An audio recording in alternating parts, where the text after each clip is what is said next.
નમસ્તે મિત્રો, આપણે એક્ટિવ પેસિવ વોઇસ આપણે ભણતા હતા, બરાબર છે. છેલ્લા 2 લેક્ચરમાં આપણે એક્ટિવ પેસિવ વોઇસનું બેઝિક આખું આપણે ક્લિયર કર્યું. મેઇન 2 જ વસ્તુ, 2 સ્ટેપ તમારે યાદ રાખવાના. એક્ટિવ વોઇસનું વાક્ય હોય ને પેસિવ વોઇસમાં ફેરવવું હોય, આપણે એક્ઝામ્પલ સાથે જોઈ એટલે ખ્યાલ આવશે.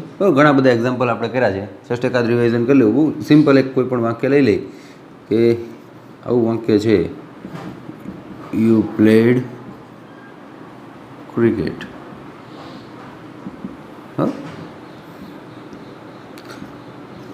અને પેસિવ વોઇસમાં આપણે ફેરવવું હોય તો શું કરશું? મેં તમને સિમ્પલ 2 સ્ટેપ કીધા હતા, બરાબર. પહેલું સ્ટેપ શું કે કર્મને આગળ લઈ લો, કારણ કે પેસિવ વોઇસ એટલે ગુજરાતીમાં આપણે શું કહીએ, કર્મણી. એટલે એની શરૂઆત ક્યાંથી થશે? હંમેશા કર્મથી, બરાબર. તો પહેલાં કર્મને આગળ લઈ લો અને જે કર્તા છે એને છેલ્લે જવા દો, બાય યુ. આટલું ક્લિયર થઈ ગયું છે? પહેલું સ્ટેપ ક્લિયર, બરાબર છે. કર્મ આગળ, કર્તા પાછળ. અને બીજું સ્ટેપ કે ટુ બીનું રૂપ અને ભૂતકૃદંત. મેં વાક્ય રચના જ્યારે લખાઈ તો તમને કીધું હતું એક આટલી વસ્તુ યાદ રાખવાની છે, સિમ્પલ. બરાબર. પેસિવ વોઇસમાં બીજું કશું જ નથી. ટુ બીનું રૂપ નક્કી કરવાનું છે ને ભૂતકૃદંત, ક્રિયાપદનું ભૂતકૃદંત મૂકવાનું છે. ટુ બીનું રૂપ કયું આવશે? ચાલો જોવો છે. આ કયો કાળ છે? ભૂતકાળ છે. યુ પ્લેડ ક્રિકેટ, બરાબર. એટલા માટે જ આપણે પહેલાં ટેન્સીસ લીધા. ટેન્સીસ આવડશે તો આ બધું પછી મારે એટલી બધી ચર્ચા નહીં કરવી પડે, બરાબર. ભૂતકાળ છે તો ટુ બીનું રૂપ શું થશે? વોઝ અથવા તો વેર, બરાબર છે. તો ક્રિકેટ આરે શું આવશે? વોઝ. એટલે ટુ બીનું રૂપ આવી ગયું. અને ભૂતકૃદંત તો પ્લેડનું ભૂતકૃદંત એ શું થાય? પ્લેડ જ થાય. ખ્યાલ આવશે? બરાબર. આ રીતે આપણે જોયું ને, બરાબર. કોઈ પણ વાક્ય આપ્યું, પેસિવ વોઇસ કરવું, 2 સ્ટેપ. પહેલાં કર્મ આગળ, કરતા છેલ્લે.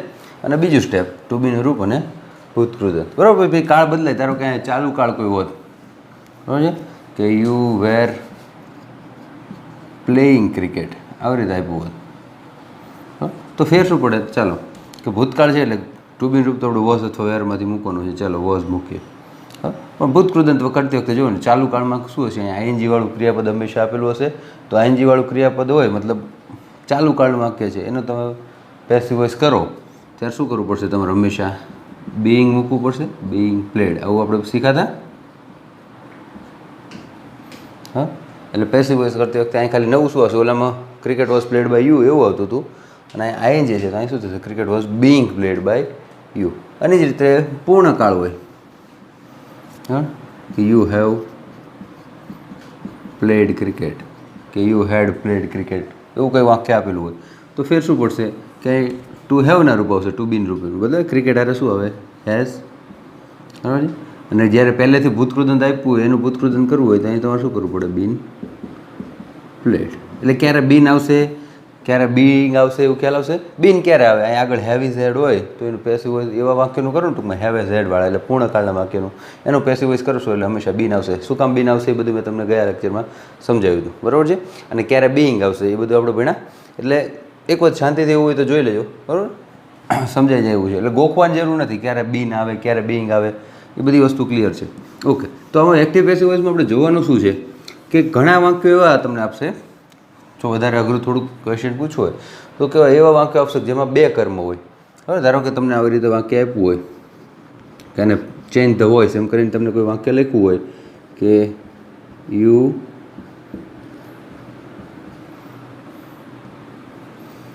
ટીચ મી ઇંગ્લિશ, કે તમે મને અંગ્રેજી ભણાવો છો, આવું વાક્ય છે. આનું પેસિવ કરવું હોય તો આમાં પ્રોબ્લેમ શું? અહીંયા નવું શું છે કે અહીંયા 2 કર્મ છે, બરાબર છે, કે મી અને ઇંગ્લિશ 2 કર્મ છે. જો ખાલી આટલું આપ્યું હોત ને કે યુ ટીચ મી તો ખબર છે કે મીને આપણે આગળ લઈ લઈએ આઈ, બરાબર છે, ને છેલ્લે બાય યુ.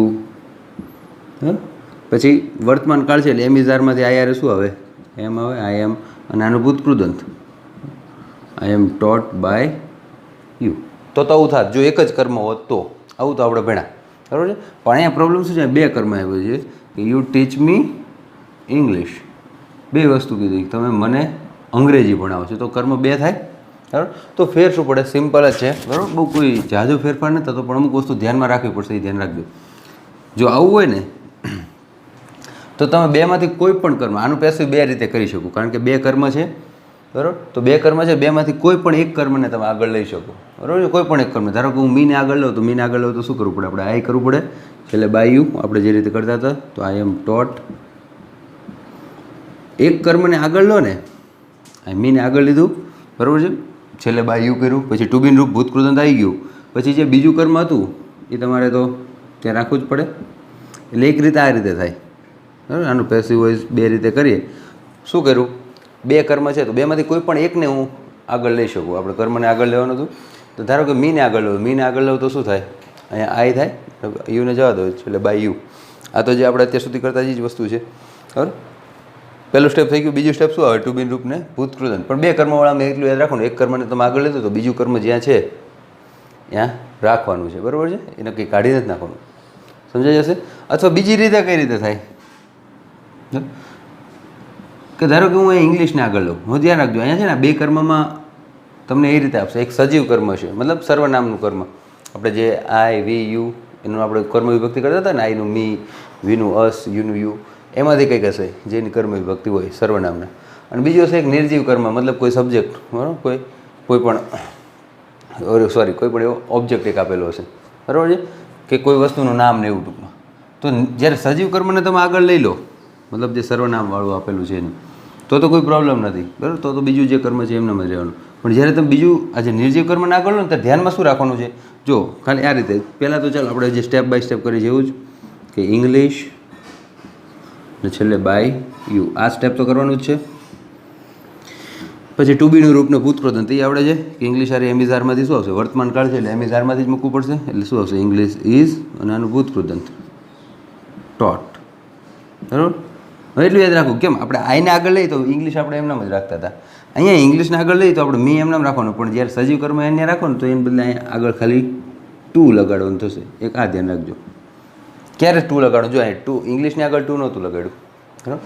પણ જ્યારે સજીવ જે કર્મ છે, મતલબ જે સર્વનામવાળું છે, બરાબર છે, જે આપણી કર્મ વિભક્તિ, સર્વનામની કર્મ વિભક્તિ જે આપેલું હોય ને, મી, બરાબર છે, અસ, યુ, હિમ, હર, બરાબર, ધેમ, એવું જ્યારે આપેલું હોય ત્યારે તમારે એની આગળ શું લગાડવું પડશે, ટુ. ખ્યાલ આવશે એવું ક્યારે? એટલે બે રીતે ટૂંકમાં થાય. જો પહેલી વસ્તુ શું કર્યું, મીને આગળ લીધું તો આઈ એમ ટોટ, તો પછી ઇંગ્લિશ એમનામ જ રાખવાનું, બાય યુ. અને બીજી કઈ રીતે થાય, ઇંગ્લિશને આગળ લો, બરાબર, ઇંગ્લિશને આગળ લઈશ ત્યારે જે અહીંયા મી એમનામ રાખી તો એની આગળ ખાલી શું લગાડવું પડશે, ટુ. કે સજીવ કર્મ જે એમનામ રાખ્યું હોય તો એની આગળ તમારે ટુ લગાડવું પડશે, બરાબર છે. ખ્યાલ આવશે. ધારો કે ચાલો બીજા એક્ઝામ્પલ લઈએ એટલે ખ્યાલ આવશે. જાતે પેસિવ વોઇસ કરવાનું ટ્રાય કરો. રીત એ જ છે, કર્મને આગળ લેવાનું, કર્તાને પાછળ જવા દેવાનું, ટુ બી રૂપને ભૂતકૃદંત. પણ જે બીજું કર્મ છે ને એ અહીંયા રાખો ત્યારે ત્યાં રાખવાનું, કે જે વસ્તુ છે નિર્જીવ કર્મ જે એમનામ રાખો તો કોઈ પ્રોબ્લેમ નથી. પણ જે સજીવ કર્મને એને રાખો તો એની આગળ શું લગાડવું પડે, ટુ, બરાબર છે. ધારો કે આ રીતે વાક્ય આપેલું હોય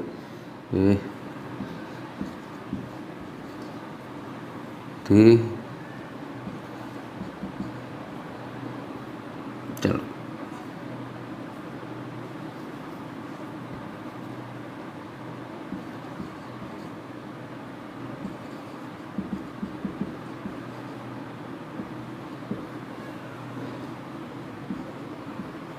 કોઈ પણ વસ્તુ, ચાલો આ રીતે આપેલું છે, they are giving me a gift, બરાબર છે. અહીંયા કર્મ બે કર્મ છે, બરાબર છે. એક મી છે, અ ગિફ્ટ છે, બરાબર. કોઈ પણ વસ્તુ, ચાલો આપણે બે રીતે આનું પેસિવ વોઇસ કરી શકીએ. ચાલો ટ્રાય કરો. જો પહેલી એક રીત તો શું થાય કે તમે મીને આગળ લો, બરાબર. મીને આગળ લો તો શું થઈ જશે, અહીંયા આઈ અને છેલ્લે શું થઈ જશે, બાય ધેમ, બરાબર. કાળ કયો છે, વર્તમાન કાળ છે, બરાબર. એ તો દરેક જગ્યાએ આવશે. તમે ઇંગ્લિશ ગ્રામરમાં હજુ કોઈ પણ ટોપિક ભણો ને તો પણ બરાબર કાળની જરૂર તો બધે પડશે. એટલે હજુ કદાચ કોઈ ડાઉટ લાગતો હોય કાળમાં મને નથી ખબર પડતી તો પહેલાં કાળ ફરીથી એક વખત જોઈ લેજો એવું લાગે, બરાબર. વર્તમાન કાળ છે, ખબર પડી જશે, એમિઝાર આપેલું જ છે તો વર્તમાન કાળ જોઈએ. તો અહીંયા ત્યાં આઈ આરે આપણે એમિઝારમાંથી શું મૂકશું, અહીં ધ્યેય હતું તો આર આવતું હતું, અહીંયા હવે શું છે, આઈ છે તો આઈ આરે આપણે શું લખશું, એમ ગિવિંગનું ભૂતકૃદંત ગિવન થાય, પણ ગિવિંગ છે એટલે અહીંયા બીઇંગ ગિવન કરવું પડશે. ખ્યાલ આવશે. ચાલો આ તો આપણે કરતા જ હતા, અત્યાર સુધી જોયેલું જ હતું. હવે ખાલી એટલું યાદ રાખવાનું છે કે આઈને આગળ લીધું છે તો બીજું જે ગિફ્ટ છે, જે બીજું કર્મ ગિફ્ટ એ એમને રાખશું. હા, I am being given a gift by them. આખું વાક્ય તમે એકારે જોશો ને તો તમને થોડુંક અઘરું લાગશે, કે આના કરતાં આ વાક્ય આખું અલગ જ લાગશે, બરાબર. ઘણા બધા ફેરફાર લાગશે. પણ સ્ટેપ બાય સ્ટેપ જશો, બે સ્ટેપ કર્મ આગળ કરતા છેલ્લે પહેલું સ્ટેપ. બીજું સ્ટેપ ટુ બી રૂપ ને ભૂતકૃદંત, બરાબર છે. અને એમાં ક્યારે બિંગ મૂકવું ને ક્યારે બીન મૂકવું એમાં ગોખવાની જરૂર નથી, આપણે સમજાયેલું છે. ઓકે, એટલે 2 સ્ટેપમાં થઈ જશે. 2 કર્મ હોય ત્યારે ધ્યાન રાખવાનું કે એક કર્મ આગળ લીધું તો બીજું કર્મ પાછું એને રાખવાનું છે, બરાબર. બાય ધેમ તો છેલ્લે જ આવશે, પહેલાં જે કર્મ છે એમને રાખવાનું છે, એ ના ભૂલાય. અને બીજી એક વસ્તુ કે ધારો કે સજીવ કર્મને બદલે મેં અ ગિફ્ટ આગળ લીધું હોત તો વસ્તુ થઈ જ આ કર્મને આગળ લીધું છેલ્લે બાય ધેમ, એ તો થવાનું જ છે. હવે એમ ઇઝ આરમાં જ મૂકવાનું છે, વર્તમાન કાળ છે એટલે આ યારે એમ આવતું હતું, બરાબર. આ ગિફ્ટ આરે શું આવે? ઇઝ, પછી ગિવિંગનું ભૂતકૃદંત તો ખબર છે, બિંગ ગિવન. ઓકે, હવે બીજું કર્મ અહીંયા જ્યારે સજીવ કર્મ એમને રાખો તો આપણે શું કરવું પડે? અહીંયા ટુ મી, અહીંયા યુ હોત, બરાબર છે, તો અહીંયા ટુ યુ, બરાબર. અહીંયા હિમ હોત તો ટુ હિમ. મતલબ જે સજીવ કર્મ આપણે એમને રાખે, જે સજીવ કર્મ એને રાખવાનું હોય, મતલબ આગળ નિર્જીવ કર્મ લીધું હોય ત્યારે એક આ વસ્તુ ધ્યાન રાખજો, ત્યાં આગળ આપણે શું મૂકવાનું છે? ટુ મૂકવાનું છે. એટલે આખું વાક્ય કેવું થશે? A gift is being given to me by them. ખ્યાલ આવશે આ રીતે? એટલે સિમ્પલ છે, આમ એટલું અઘરું નથી. પણ તમે જાતે આખું બુકમાંથી કોઈ વાંચવા જશો ને ભણ્યા વગર તો એમ લાગશે કે આટલા બધા ફેરફાર થાય. અને ખાસ કરીને જો તમે કોમ્પિટિટિવ એક્ઝામ આપતા હોય ને ત્યારે આવા વાક્યો વધારે પૂછાય છે, કારણ કે આમાં ઓપ્શન બનાવવામાં શું, ઓપ્શન કઈ રીતે બનાવશે ખબર? 4 ઓપ્શન એવું હશે કે એકાદ 2 ઓપ્શન એવા કર્યા હશે કે એમાંથી કર્મ આગળ લીધું હશે, પાછળ કરતા જવા દીધું તો એનું બાય ધ્યેયનું ધ્યેય રાખ્યું હશે. કદાચ એકાદ ઓપ્શન એવો કરે કે બિંગ નહીં મૂકવું હોય, એકાદ ઓપ્શન એવો થાય કે અહીંયા આગળ ટુ ના મૂકવું. એટલે આવી નાની નાની વસ્તુ હોય તમારે ધ્યાનમાં રાખવાની છે. એટલે બેટર એ છે કે તમે આખું સ્ટેપ બાય સ્ટેપ જ શીખો. 2 સ્ટેપમાં જ યાદ રાખવાનું એક્ટિવ પેસિવ. પહેલાં ક્રોસ એટલે કર્મ આગળ કરતાં પાછળ, અને બીજી વસ્તુ ટુ બી રૂપ ભૂતકૃત. 2 કર્મ હોય ત્યારે કે આ ટુ મૂકવામાં ધ્યાન રાખજો. ક્યારે ટુ મૂકવાનું? કે સજીવ કર્મ અહીંયા હોય તો, જે સર્વનામ હોય એ. હવે સર્વનામ આપ્યું હોય કે કોઈનું નામ આપ્યું હોય. ઓકે, ખ્યાલ આવી જશે આટલી વસ્તુ? ઓકે, ચાલો એક એક્ઝામ્પલ હજુ જોઈ લઈએ. હવે બાકીના એક્ઝામ્પલ તમારે જાતે ટ્રાય કરજો. જેટલું ઇંગ્લિશ ગ્રામરમાં જેટલી તમે પ્રેક્ટિસ કરશો ને એટલું વધારે ક્લિયર થશે. બાકી એવું થશે કે અત્યારે તો આવડે છે, તમે ભણાવો ત્યારે ખબર પડી ગઈ એક્ટિવ પેસિવ, પછી જ્યારે એક્ઝામમાં કરવા બેસે ત્યારે યાદ નથી આવતું, નથી આવડતું, એવું થશે. પણ એનું કારણ એ છે કે આપણે પ્રેક્ટિસ કરવાની ટેવ નથી. થોડીક પ્રેક્ટિસ કરજો, બરાબર. કોઈ રેફરન્સ તરીકે કોઈ બુકો રાખો, PDF ફાઇલો ઘણી બધી મળે છે નેટ પર, રેફરન્સ તરીકે એનો ઉપયોગ કરો. બરાબર, પ્રેક્ટિસ કરશો એટલે તમને ક્લિયર થઈ જશે. ચાલો એક એક્ઝામ્પલ હજુ જોઈ લઈએ 2 કર્મવાળું, પછી આપણે આગળ વધીએ. ધારો કે તમને આવી રીતે કીધું હોય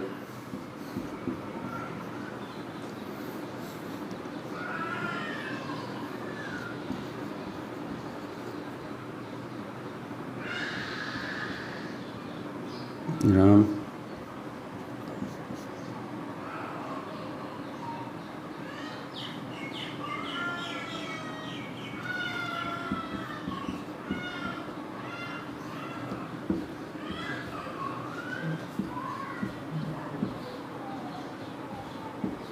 ધારો કે આ રીતે વાક્ય છે કે રામ ગિફ્ટ્સ હર બુક્સ. ઓકે, ચાલો આ રીતે વાક્ય છે. પેસિવ વોઇસ કરવું હોય તો 2 રીતે થાય, બરાબર. ગિફ્ટ અહીંયા ક્રિયાપદ છે, ગિફ્ટ આપે છે. ઓકે, ચાલો 2 રીતે પેસિવ વોઇસ કરવાની ટ્રાય રાખો. ચાલો પહેલાં હરને આગળ લો તો અહીંયા તમારે શું કરવું પડે? શી, અને છેલ્લે બાય. ચાલો પહેલું સ્ટેપ તો ક્લિયર થઈ ગયું છે. ઓકે, હવે તમને કહેવું નહીં પડે, બરાબર. આટલા એક્ઝામ્પલ કર્યા પછી આ કયો કાળ છે? વર્તમાન કાળ છે, બરાબર. મૂળ રૂપ આવ્યું, SES વાળું રૂપ આવે તો વર્તમાન કાળ છે. તો અહીંયા એમિઝારમાંથી શિયારે શું આવે? ઇઝ, અને આનું ભૂતકૃદંત ટુ બિન રૂપ અને ભૂતકૃદંત શી ઇઝ. ખાસ યાદ રાખજો પેસિવ વોઇસમાં કે એક્ટિવ વોઇસમાં કોઈ પણ કાળ હોય, કાળ પ્રમાણે ક્રિયાપદનું રૂપ આવશે, પણ પેસિવ વોઇસમાં તો હંમેશા ક્રિયાપદનું શું થઈ જશે? ભૂતકૃદંત જ થાય, બરાબર છે. ગિફ્ટનું ભૂતકૃદંત શું થાય? Gifted, she is gifted. બરાબર, હરને આગળ લઈ લીધી તો શું રહ્યું અહીંયા? બુક્સ બાકી છે હજુ. She is gifted books by Ram. અથવા બીજી રીતે શું થાય કે બુક્સને આગળ લો,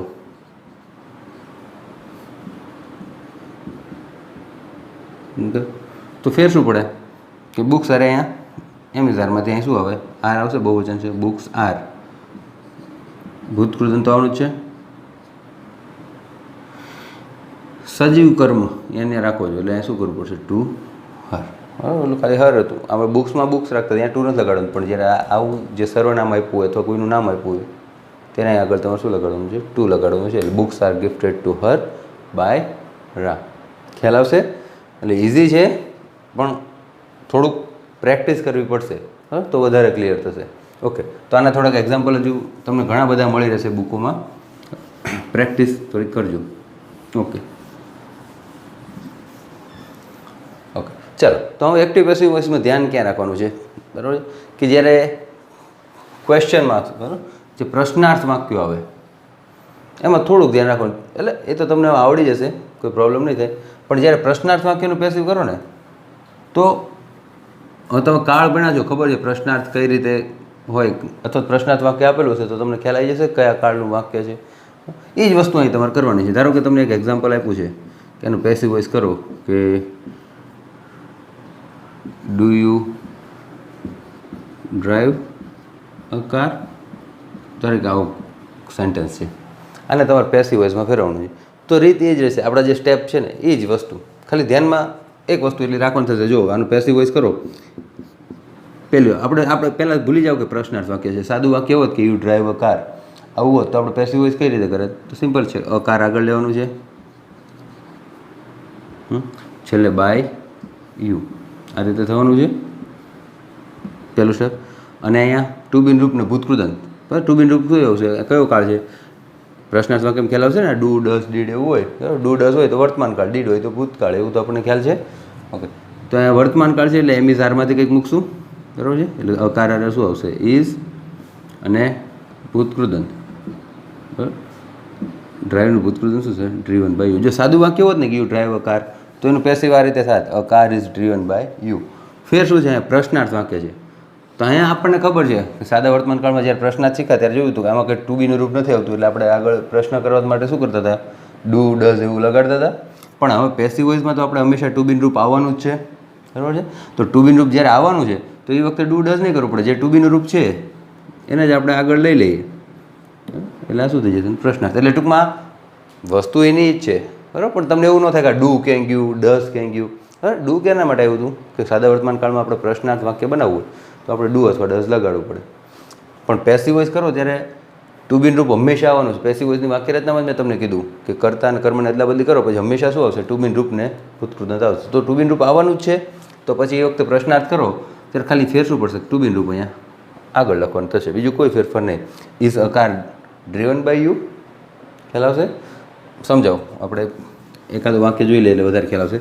ધારો કે આવું વાક્ય આપ્યું હોય કે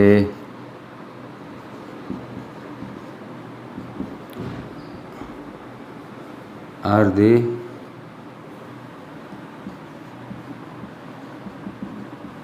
બાઇંગ અ બુક. શું થયું? પુસ્તક ખરીદી રહ્યા છે. ધારો કે આવું વાક્ય છે. પેસિવ વોઇસ કરવું હોય, બરાબર છે, તો શું કરવાનું? ચાલો પહેલું આપણે સ્ટેપ બાય સ્ટેપ જ જવું છે. અ બુકને આગળ લેવું પડશે અને છેલ્લે શું થઈ જશે? By them. આટલું તો બધાને ક્લિયર થઈ જ ગયું છે. પછી શું આવશે? ટુ બીન રૂપને ભૂતકૃદંત. આ કયો કાળ છે? તો એમ ઇઝ આર આવ્યું છે, આઈએનજી છે, મતલબ ચાલુ વર્તમાન કાળ છે. તો વર્તમાન કાળ હોય તો એમાં ટુ બીન રૂપ શું આવે? એમ ઇઝ અને આરમાંથી કંઈક આવે અને પછી ભૂતકૃદંત કરવું છે. તો એમ ઇઝ આરમાંથી શું આવશે? અહીંયા બુક આરે શું આવે? ઇઝ આવશે. ધ્યેય હતું એટલે આર આવતું હતું, અહીંયા શું છે? બુક છે, તો એને આરે શું આવશે? ઇઝ આવશે. તો બુક ઇઝ બાઇંગનું ભૂતકૃદંત આપણને ખબર છે, બીઇંગ. બાયનું ભૂતકૃદંત શું થાય? બોટ. બીઇંગ શા માટે મૂક્યું એવું તમને નહીં કહેવું પડે ને, બરાબર. આઈએનજી વાળું ક્રિયાપદ હોય એટલે પેસિવ કરો એટલે હંમેશા બીઇંગ આવે. પણ એટલું યાદ રાખો કે પ્રશ્નાર્થ વાક્ય છે તો ફેર શું થશે? કે આ ઇઝ છે અહીંની બદલે આપણે અહીંયા મૂકવું પડશે. બસ આટલો જ ફેર હોય.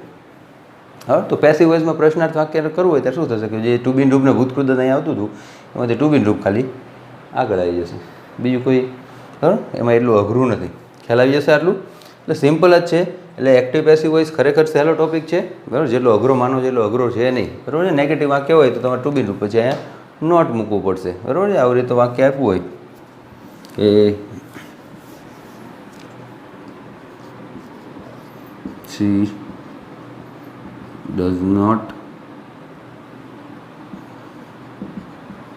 give an exam.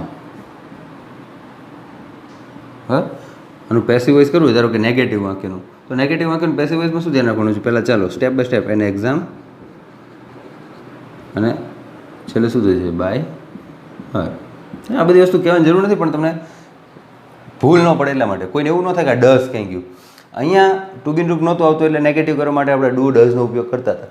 Passive voice કરો તો અહીંયા તો તમારે ટુ બી રૂપ મૂકવાનું જ છે ને, તો પછી અહીંયા ડુ ને ડઝ નહીં આવે, બરાબર છે. એને એક્ઝામ અહીંયા બાય હર ત્યાં ખબર છે ટુ બી રૂપ ને ભૂતકૃત આ કયો કાળ છે? વર્તમાન કાળ છે. તો ટુ બી રૂપ શું આવે? એમ ઇઝ આરમાંથી આવે, તો એને એક્ઝામ મારે શું આવશે?